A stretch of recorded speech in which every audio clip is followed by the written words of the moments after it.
Hey guys, my name is Kirsty and welcome back to Upside Down Books. Today we're going to be looking at my favorite YA fantasies. Non più tra I farfalloni amorosi. You may have seen the thumbnail and be thinking, Kirsty, what is going on? Why do you have so many books to show today?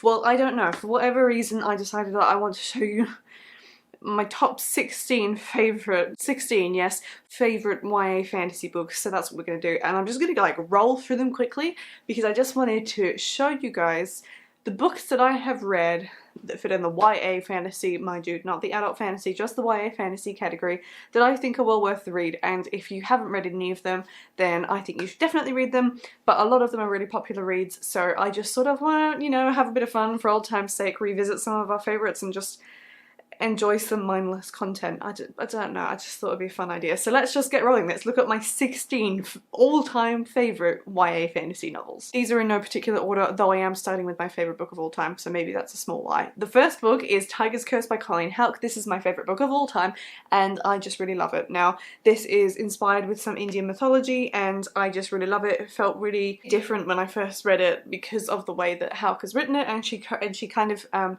she had someone who had lots of knowledge about Indian mythology. Can't remember if it was a professor or not that did the research and setting it all up, so it has lots of little itty bitty details in there that are just fascinating to read. This is about two brothers who are cursed to spend 24 hours of their day as a tiger in tiger form, and there are 4 parts of the curse to break, and every time they break a part of the curse they get 6 hours back in their day as a man. Beautiful romance, fantastic book. Would highly recommend. The next book on my list is The Gilded Wolves by Roshani Chokshi. This is just an amazing book. This book I really enjoyed, and I found that really unexpected. I thought it was going to be good. I didn't think it was going to be something that absolutely blew my mind. It's set in France, I do believe, and it's set in 1889. We've got a group of misfits that are trying to pull off a heist, I believe. Honestly, I can't even remember the full details now, but I really enjoyed the mix of characters. We've got autism representation in this as well, which is really lovely.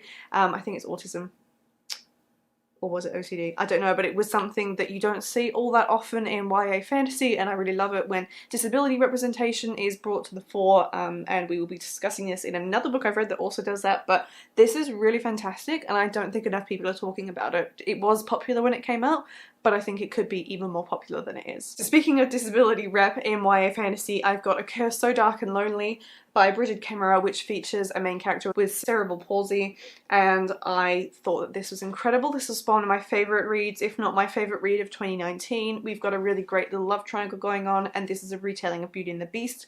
I love my retellings. I thought that the backstory of the main character was really cool, and I liked the fantasy setting and the sort of the new perspective that the main character brings to the people living in this fantasy realm, with her compassion and empathy for the people who are not doing so well, who are the peasants, etc, etc. I thought this was a beautiful read and I really enjoyed it. The next book we're going to talk about is also a retelling, and that was Hunted by Megan Spooner. This was brilliant. This was an unexpectedly amazing retelling of Beauty and the Beast. Now obviously we're seeing a bit of a theme going here, but this was a very different retelling of Beauty and the Beast, and it had a very different feel to it. So this is inspired sort of like a Russian setting with Russian names, but there's nothing overtly Russian about it other than that.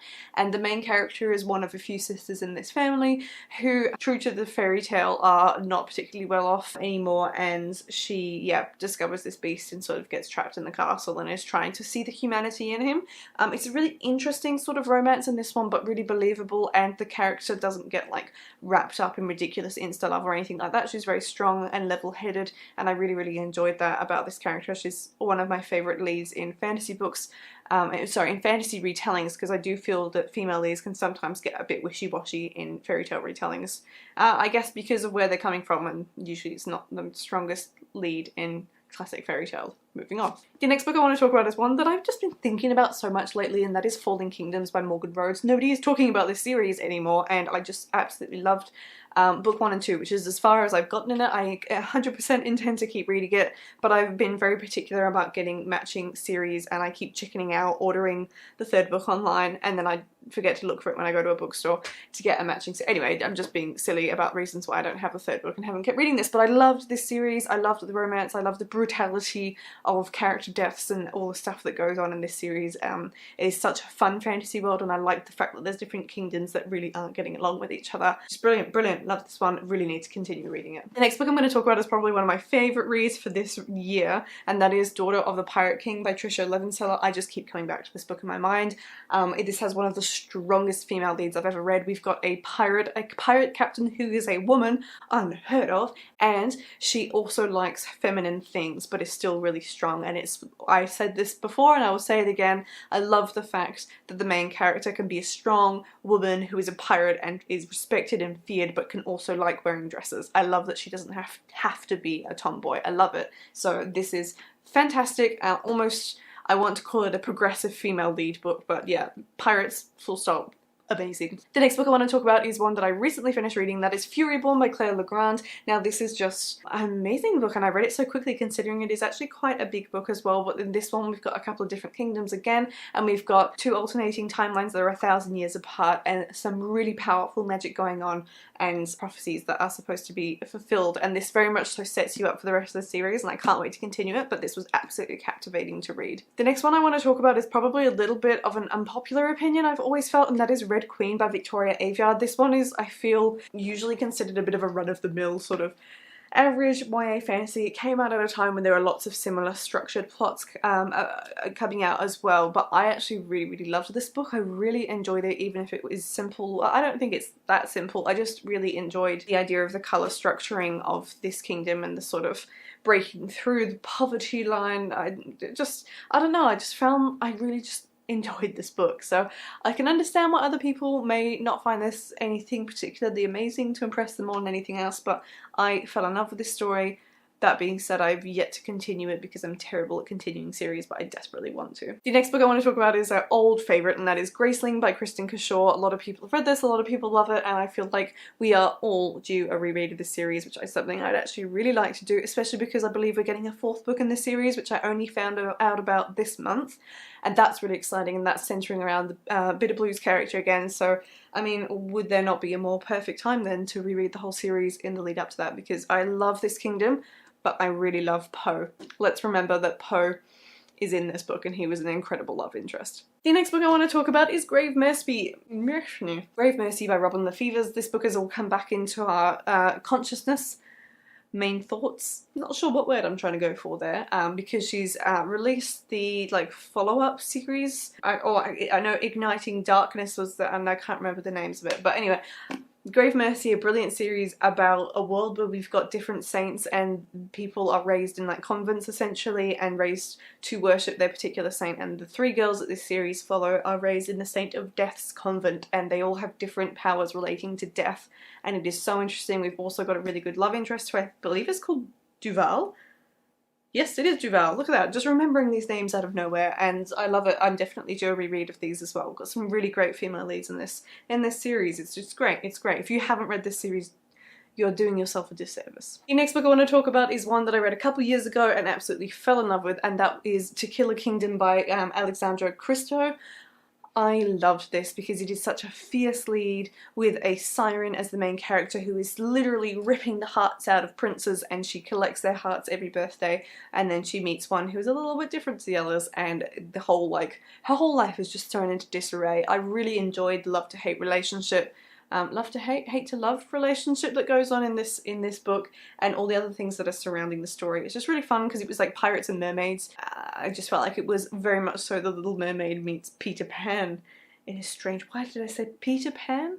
Not sure Peter Pan. Anyway, great book. If you haven't read it, I think you should. I'm really excited to read more of Christo's writing because of this story. 3 more books to go. We are rapidly getting through this, so let's keep going. So the next book I want to talk about is Shadow of the Fox by Julie Kagawa, one of my favourite authors. This was an incredible Japanese-inspired story, and it has an awesome quest in it. I love quest stories, and I feel like Kagawa is really good at writing them. If you have read her Iron Face series, then it's that sort of questing vibe that you also get in this one with a really great character who is also a kitsune Kitsune, who she's like a fox shapeshifter, and there are all sorts of other Japanese like mythological elements going on as well. We've got a Ronin, we've got a really mysterious sort of sword-wielding demon guy. There's just so much going on, and lots of land is covered in this book, so we get to see lots of different settings and meet lots of different characters and have some really epic battles.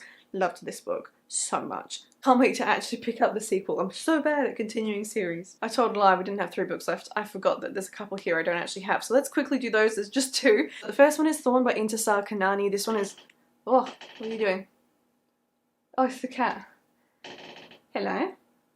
That's very scary when you just sneak in like that. So the first book is Thawne by Intisar Kanani. I really love this book, and it's suddenly just taken off lately. Loads of people have been reading it thanks to it being featured in, I think, Fairy Loot, and that is a retelling of The Goose Girl. It is a really, really fantastic story, and I just super enjoyed all of the fantastical elements in it and just the simplicity of the storytelling. The other book that I don't have a copy of, and I have no idea where it is because I thought I had a copy of it, and that is Splintered by A.G. Howard, who is one of my favourite fairy tale retelling authors, and this is a retelling of Alice in Wonderland. It's my favourite retelling of Alice in Wonderland. It's really kooky, it's really weird, it's very different, and it's just, I don't know, it's just really fascinating to read with a really, really great love triangle. To this day, I still think that this is the best love triangle that has ever been written and will ever be written. It's really, really good. But moving back to the physical books that I've got, the next one is Children of Blood and Bone by Tomi Adeyemi. Yes, this is not the finished cover. I got an arc of this, and I really need to buy the first one because you almost can't even see the writing on this one. But Children of Blood and Bone is an incredible high fantasy. This is the kind of book that I would love to write myself. I really connected with the magic system in this and the characters. I just think it is absolutely epic. What are you doing, little kitten? You can't climb up there. So that brings us to the final book I want to talk about, and it's a bit of a, you know, a guaranteed on this list, and that is Throne of Glass by Sarah J Maas, because honestly, I've been rereading this series and I was like, is it just the hype or is it actually that good? And it is just such a compelling read and I really enjoy it. It's such a great fantasy world, magic system and everything. So I think that this does still deserve to be on my list, and oh well if I'm being a bit cliched by having it on here. So I hope you enjoyed revisiting some of these books with me, and let me know down in the comments below if you've read any of them or if any of them are in your favourites, or if you haven't read any of them, because I think that all of those books are just incredible and I thought it would be fun to revisit them. So I will see you in my next video. Goodbye. Guitar.